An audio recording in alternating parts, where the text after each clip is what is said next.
उत्तराखंड कांग्रेस के वरिष्ठ नेता एवं पूर्व नेता प्रतिपक्ष प्रीतम सिंह आज जसपुर पहुंचे, जहां विधायक आदेश चौहान एवं कांग्रेस कार्यकर्ताओं ने उनका जोरदार स्वागत किया। इस दौरान बड़ी संख्या में पार्टी पदाधिकारी और कार्यकर्ता मौजूद रहे। प्रेस वार्ता को संबोधित करते हुए प्रीतम सिंह ने भाजपा सरकार पर तीखा हमला बोला। उन्होंने कहा कि प्रदेश में कानून व्यवस्था, महंगाई, बेरोजगारी और विकास कार्यों की स्थिति चिंताजनक है। सरकार जनभावनाओं की अनदेखी कर रही है और आम जनता की समस्याओं का समाधान करने में विफल साबित हुई है। प्रीतम सिंह ने बताया कि कांग्रेस पार्टी 16 फरवरी को राजभवन का घेराव करेगी। उन्होंने बताया कि इस कार्यक्रम में पार्टी के वरिष्ठ नेता, विधायक और हजारों की संख्या में कांग्रेस कार्यकर्ता शामिल होकर राजभवन कूच करेंगे। उन्होंने कहा कि यह प्रदर्शन प्रदेश की जनता की आवाज को बुलंद करने के लिए किया जा रहा है। विधायक आदेश चौहान ने कहा कि कांग्रेस जनता के मुद्दों को लेकर लगातार संघर्ष कर रही है और आगे भी जनहित के लिए आंदोलन जारी रहेगा। उन्होंने बताया कि विधानसभा जसपुर से 16 फरवरी को 5 बसें और दर्जनों छोटे वाहन के द्वारा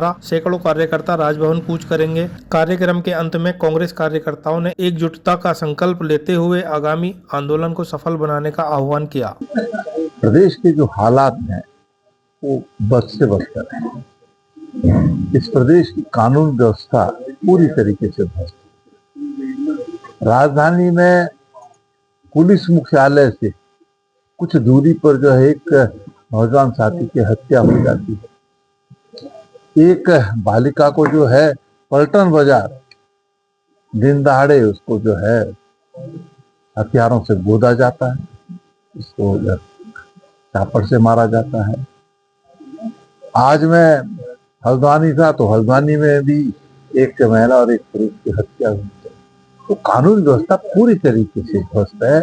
आए दिन हत्याएं हो रही है, आए दिन डकैती हो रही है, आए दिन जो है चैन स्नैचिंग हो रही है, चोरी की वारदात हो रही है। ऐसा कोई अपराध नहीं है जो इस सरकार के रहते इस प्रदेश में नहीं हो रहा है।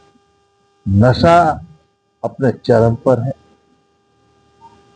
महिलाओं पर अपराध हो रहे हैं, उसमें भारतीय जनता पार्टी के नेता संलिप्त हैं। इसके साथ साथ भ्रष्टाचार चरम पर है। किसान आत्महत्या कर रहा है। हम देवभूमि कहते हैं उत्तराखंड को, और यहाँ किसान आत्महत्या करे, मैं समझता हूँ इससे दुखद कोई बात हो नहीं। और अपनी आत्महत्या करते हुए वो कहता है कि पुलिस ने और भूमाफियों ने उसका जीना दूरब कर दिया था, इसलिए मुझे मजबूर में आत्महत्या करनी पड़ी। सरकार द्वारा कोई कार्रवाई नहीं की गई। नौजवान सड़कों पर संघर्ष कर रहा है। खनन माफिया, शराब माफिया, भू माफिया सरकार को चला रहे हैं।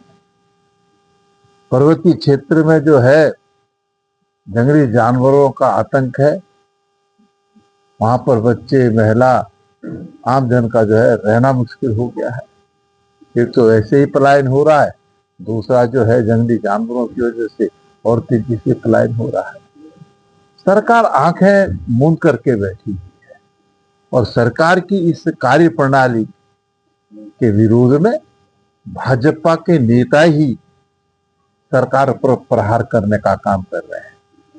आपको जानकारी है कि त्रिवेंद्र सिंह रावत जिस प्रदेश के पूर्व मुख्यमंत्री रहे हैं, उन्होंने लोकसभा में जो है इस बात को उठाया कि उत्तराखंड राज्य के अंदर अवैध खनन हो रहा है। अरविंद पांडे आप सबके बीच में आए दिन क्या हो रहा है। बंशीधर भगत जी कानून व्यवस्था को लेकर के सड़क में बैठ चुके हैं, धरना दे चुके हैं। बिशन सिंह चौपाल भी सरकार पर हमलावर है और तमाम विधायक जो है सड़कों पर उतर करके ट्रैक्टर ट्रॉली रोकने का काम कर रहे हैं। हालात बद से बदतर है और इसीलिए कांग्रेस ने निर्णय लिया है कि 16 फरवरी को हम राज्यपाल आवास कूच करने का काम करेंगे।